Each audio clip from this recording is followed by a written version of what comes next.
Okay, let's talk about tacos. As long as corn has been grown on this continent, the indigenous people of what we call Mexico have been making tortillas and eating what we now call tacos.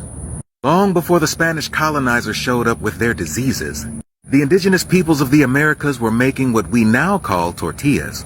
The word tortilla comes from the Spanish word tort, meaning cake, and its first documented use was around the mid-1600s. Matter of fact, it was 1519 when Hernan Cortez and them conquered Tenochtitlan, the capital of the Aztec Empire, which would later be known as Mexico City.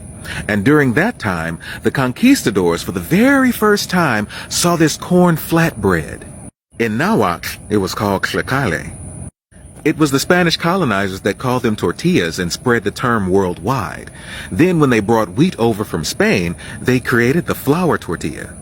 Now, tortillas are a thin flatbread made from finely ground corn and can be traced back hundreds of thousands of years to the people of the Sierra Madre Mountains in Mexico. It's believed that tortillas were first developed around 10,000 BCE, which is around the same time that corn was domesticated. Corn, or maize, has been a food staple for many pre-Columbian American societies, like the Olmecs, Toltecs, Aztecs, and Mayans. The Incas and the people we call Native Americans all grew corn as their primary food staple. For example, during that time, the Aztecs ate their tortillas either plain, dipped in a spicy chili sauce, or stuffed with meats, beans, squash, fish, insect larvae, or other ingredients, which, for all intents and purposes, would have been the very first tacos. And no, those tacos didn't have cheese, lettuce, sour cream, and pico like we have today. In fact, the taco as we know it is only less than 100 years old. So is the word taco, which got its name from Mexican silver miners in the 18th century. You see, they would wrap gunpowder in paper, like a taquito, and slip it into holes in the rocks before blowing everything up. And by this time, tacos were known as the food of the working class, which is why they were called tacos de minero, or miners' tacos. And no, those tacos weren't crunchy and U-shaped. That didn't happen until about the 1940s. They were simply affordable portable corn tortillas filled with something delicious. Come on, iambic pentameter! By 1905, Mexican migrants were coming to the United States to work on the railroads and other jobs and brought their delicious food with them. Matter of fact, chili con carne was introduced to Americans by women called chili queens, who served food in Los Angeles and San Antonio's Military Plaza in the 1800s. Chili stands were so common in Galveston and Houston that they were the food trucks of the day. These beautiful souls sold delicious Mexican food and soft tacos, and every American who tried them called them spicy and exotic. Now, the word taco was a word that Mexicans would use so that Americans would be able to identify their dishes, since Mexicans had other words for tacos that varied by region and local culture. Nowadays, you can find tacos practically anywhere, from the corner store to taco trucks, your neighbor's house, all the way up to national food chains like Taco Bell and Chipotle, who will hopefully one day become sponsors of this wonderful program. And thanks to a shift in the atmosphere, more and more mom and pop restaurants and taquerias are becoming more popular.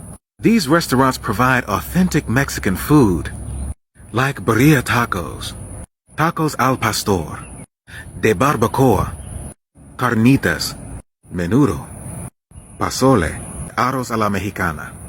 Ooh, Lord, I done messed around and made myself hungry. You hear me? Now look, through their food, they tell the story of their history, their heritage, and their shared indigenous and African ancestry. All right, Fresh Bailey, you've been in the comments all week, loud, proud, and wrong. So sit down real quick. Let's have a conversation. Just because you don't know something doesn't mean it doesn't exist. Historically, wherever you see rice, it came from one of two places, either Asia or Africa. You see, there are only two species of cultivated rice in the world, Oryza sativa, that's Asian rice, and Oryza glaberrima, that's African rice. And West Africans have been cultivating rice for well over 3,000 years. That's why it's known as the Rice Coast. Now follow me. Originating in Senegal, West Africa, there's a dish called Wolof rice, which later became known as Jollof rice. And my Nigerian, Ghanaian, and West African cousins debate over whose dish is the best. Now, in 711 AD, Spain was conquered by North African Moors and Muslims and were gifted with a wealth of knowledge and information about agriculture. You can thank a man by the name of Ibn al-Awam. His agricultural achievements were legendary, but he was a Moor and a Muslim, and the Christians of the day didn't like that, so they erased him from Spanish history. In the 10th century, Africans brought jollof rice with us, and we stayed in Spain until we left in 1492, while the rest of us were kicked out in 1609. You see, the Spanish didn't fully accept rice as cultural cuisine until the 1800s, because Moors and Muslims. And between 1482 and 1516, thousands of Wolof people were living in Spain. You see, Spanish paella is nothing more than West African jollof rice. The name paella comes from the pan it's cooked in, not the dish itself. If it were named after the dish, it would be called jollof rice. Now keep this image in your head as we go forward. You see, in 1519, Cortez and them accidentally brought wheat with them to the New World.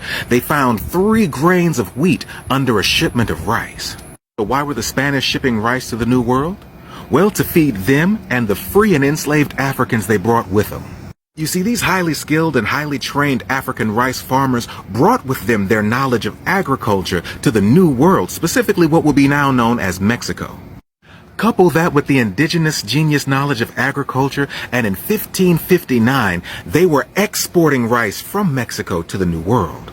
Here's how they tell the story of Africa through their cuisine. Here's arroz de mexicana, West African jollof rice. Here we've got mole, an African mafe, Mexican habanero hot sauce, Senegalese cani hot sauce. Here we have Mexican banana leaf tamales. Here you have African matuke, or lawambo. Here you've got jugo de Jamaica, or hibiscus tea. Here you've got African bishop tea, tamarind agua fresca. Here you've got the same thing in Africa, where the fruit originated. There's a long history between Mexicans and Africans.